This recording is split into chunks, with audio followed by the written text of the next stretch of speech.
Alright, yeah, welcome back to the third episode of the Emeria Reanimate deck for Magic Duels. Let's proceed into the games, shall we? And we're in, and we're on the draw. This hand looks alright. We can get black mana. We've got Telling Time for turn 2, Pieces of the Puzzle for turn 3. Looks good to me. Our opponent is rank 24, called Scum. Very nice. Very nice indeed. Right, okay, so he's playing black mana. Good to know. Omnath, not something I want to see in my hand, but I'm sure we have ways of getting rid of it swiftly. Just realised I've made a little bit of an error. I'm still going to have to get black, but Prairie Stream isn't going to come in untapped on this turn. The reason I have to get black is I really need to hit Rise from the Grave on time. So, do we Evolving Wilds for another black since we can't cast anything? Yeah, I think so. So he's playing blue-black. Is it blue-black control? It could be a Reanimator deck still as well. I'm not sure. Rogue's Passage, so he's expecting something big. Right, let's go get another black mana. Now we have the double black for anything in our deck. And we can play Prairie Stream untapped and then Pieces of the Puzzle.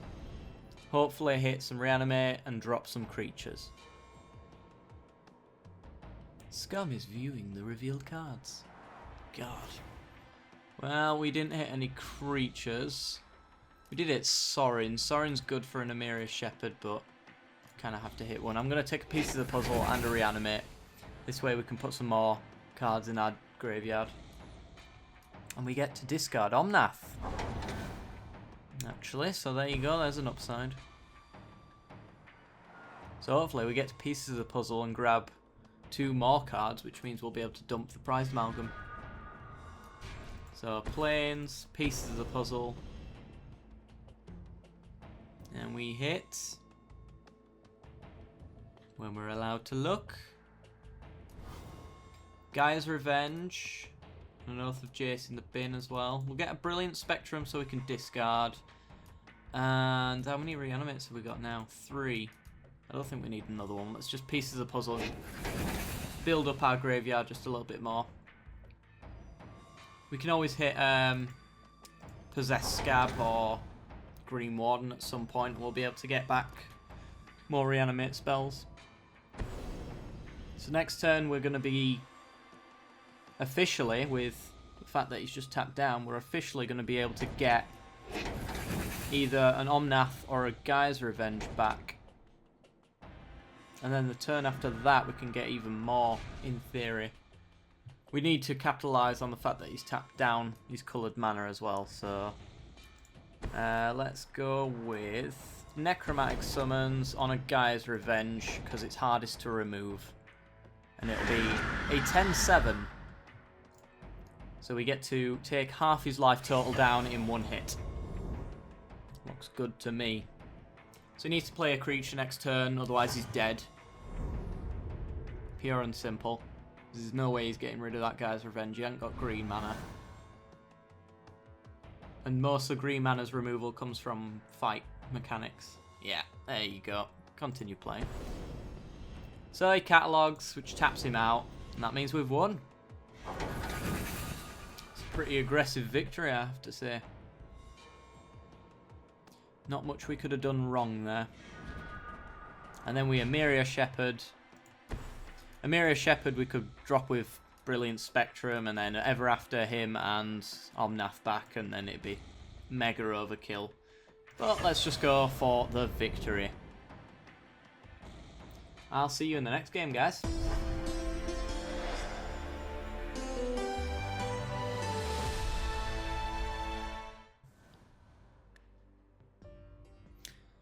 We're in and we're on the draw. We cannot play that. We could play that, but I think we can do better.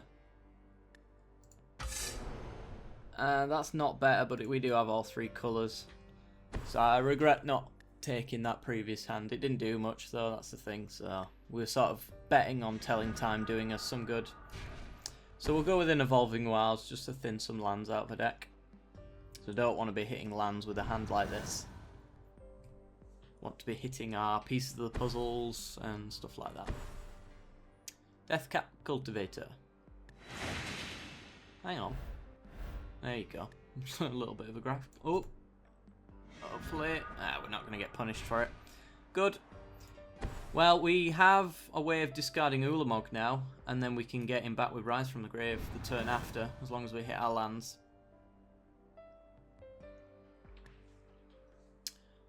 So what's our opponent going to do? Elvish Visionary, draw a card, and then going to hit us for 2. Okay.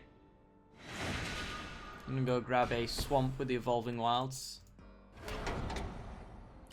While we can, he's tapped out, so... nothing we could threaten him with anyway with 1 blue mana.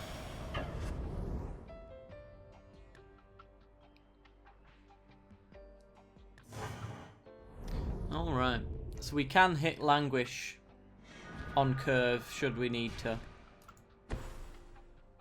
So we could Languish instead of Rise from the Graves or something like that.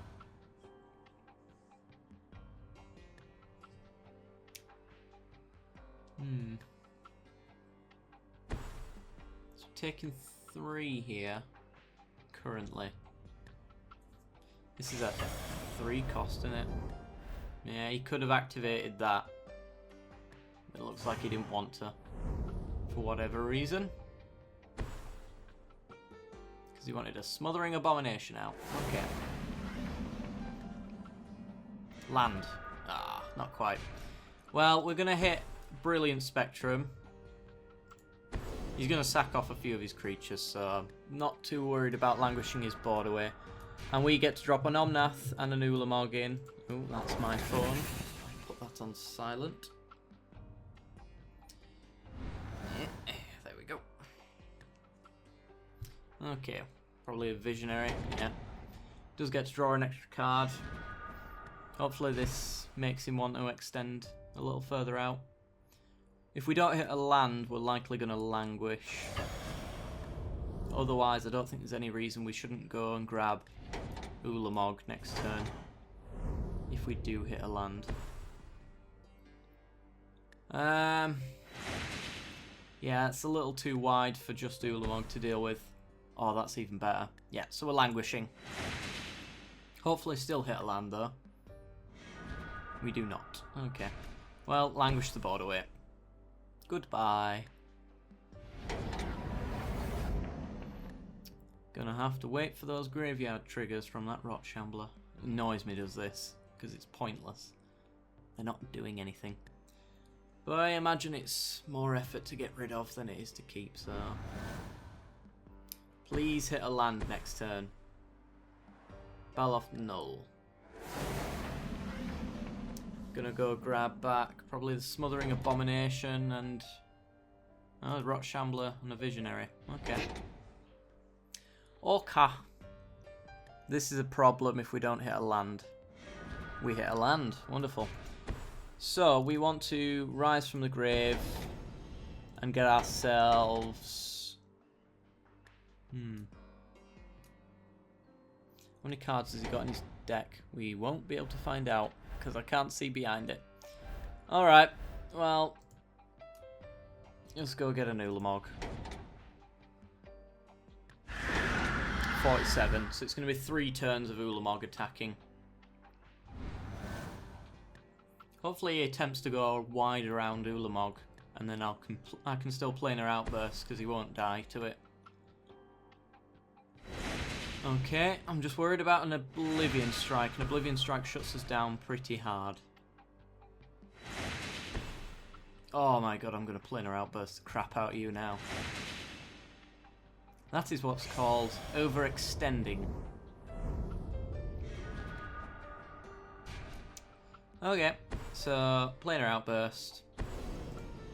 Yup. Blow up his board. Wait for all the horrible triggers that don't do anything.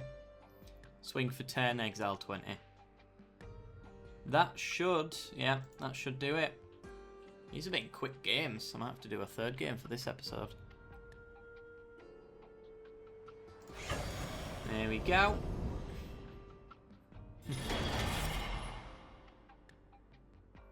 Trust the very last episode to do all the exciting, highly hyper-aggressive stuff.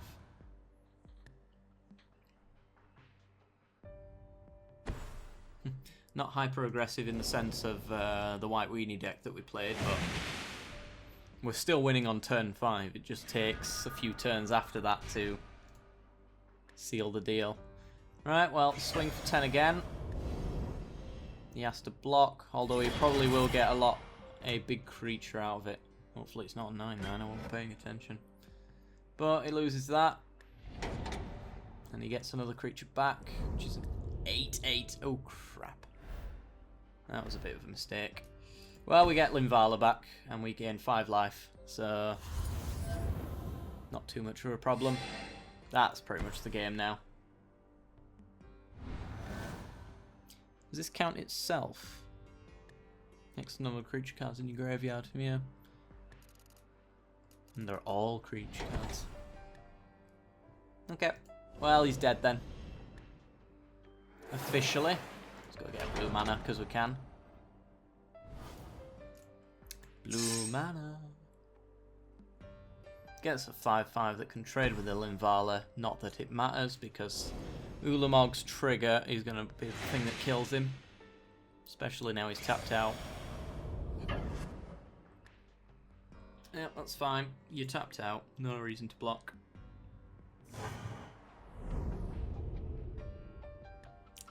And swing for the victory. Ooh, good Sorin as well. Let's not bother, shall we? Let's just finish that off.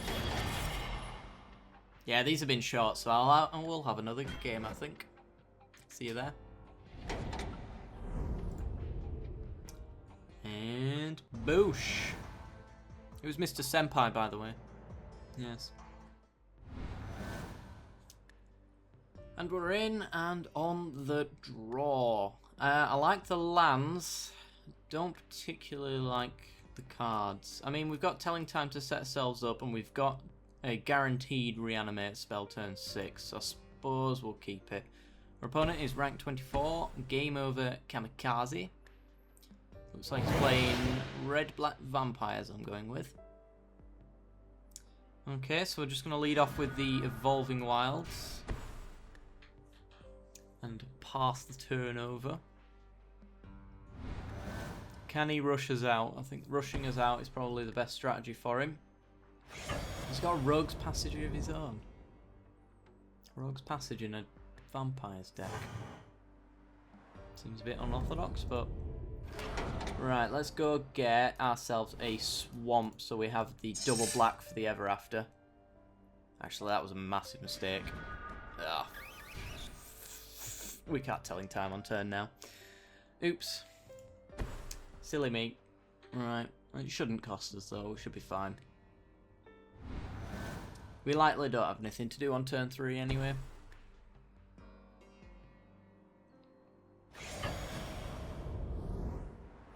Swinging for 1. 2 Rogue's Passages now. So our opponent may be struggling for coloured mana, which is always a good sign. Right, that's a Planar Outburst. Let's main phase Telling Time just so we can set up our lands a little better. Prized Amalgam, blue source, white source. Do we take the lands? I think we take the lands. Maybe take the Prized Amalgam so we can block, actually. Right, okay. Well, let's keep our white in our hand. So we can potentially Emeria Shepherd with it. Though we have nothing to pick up at this point in time, nor a way to get rid of Emeria Shepherd. Incorrigible Youths. Say 4-3 Vampire. And that means that the Prized Amalgam was actually a good choice to keep, because it'll chump that perfectly, as long as it doesn't gain life or pump it up. Pump it up, pump it up. Taking 4 here. Could just be mono red. Maybe, I don't really know. Okay, that's also a problem because that's going to be able to charge itself up. Yeah. So Could... No, I think we're going to put the prized amalgam in the way. What I'm thinking is, if we put this in the way, then maybe he'll play a few more cards to try and get around us. And then we can languish away the board. So play a Drownyard Temple, because we can. See what our opponent does. Play more creatures that are lower than 4 toughness. Yeah, it's just when this creature deals combat damage, so it's not any. Good, good. So we're going to be chumping that if he attacks him with it. Exquisite Firecraft. That sucks, but we are going to languish them both away. So we're taking 8. So we're pretty much dead to most burn spells. For the most part. Down to 6. A hasty vampire next turn could probably finish us off. Sunken Hollow, languish. And hope he doesn't have burn in his hand.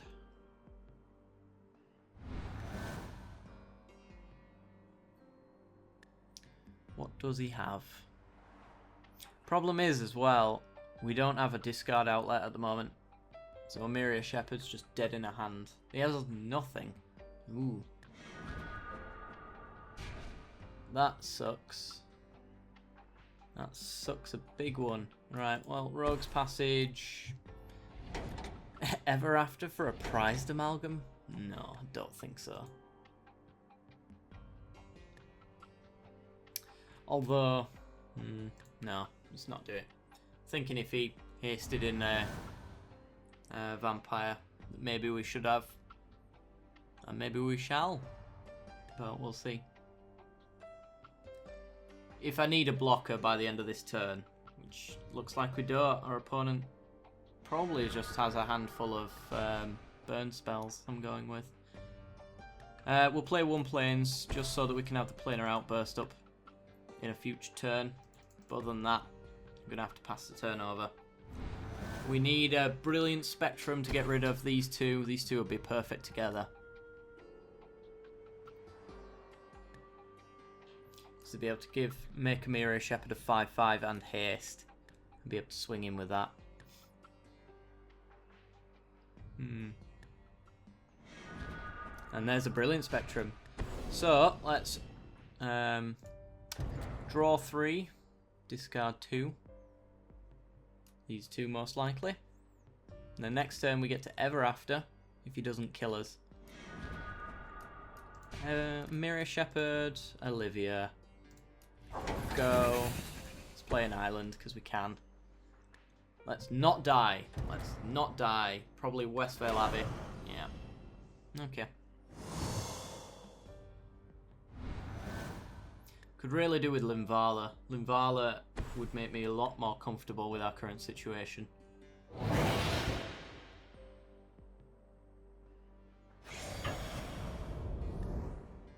Okay, I'm taking 1. Can't be allowing that to happen for much longer.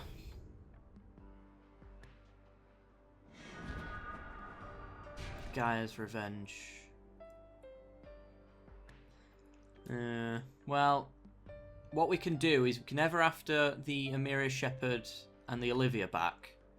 And then next turn we can possess Scab and grab Brilliant Spectrum. Turn after that, discard Gaia's Revenge and get her back.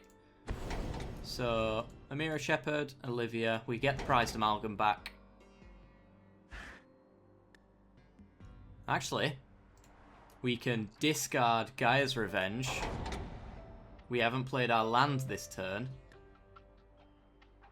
So we play our land, get our Gaia's Revenge back.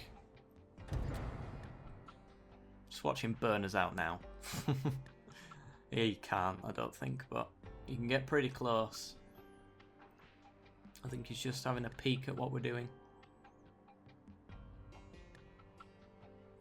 Question is, how aggressive do we want to be with this attack? Do we want to swing in with the Shepherd and the Gaia's Revenge?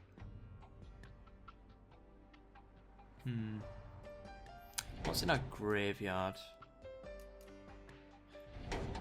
Yes. I'm going to discard the Possessed Scab to give it an extra counter, because next turn we can Plains, which means that we can play the Possessed Scab for free, essentially. Alright, I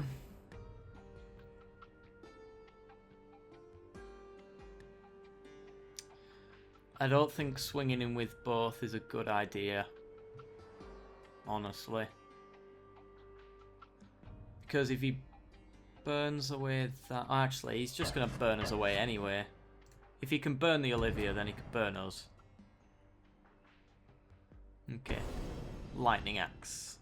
Bye-bye, Emeria Shepherd, I'm assuming. Now that's an incorrigible youth, which is going to annoyingly chump with Olivia. That sucks.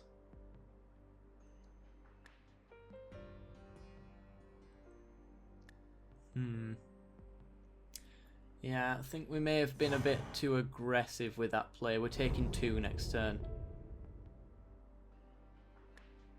And we don't want to discard for the prized amalgam. Not sure what his triggers are, but we have lots of them apparently. Huh.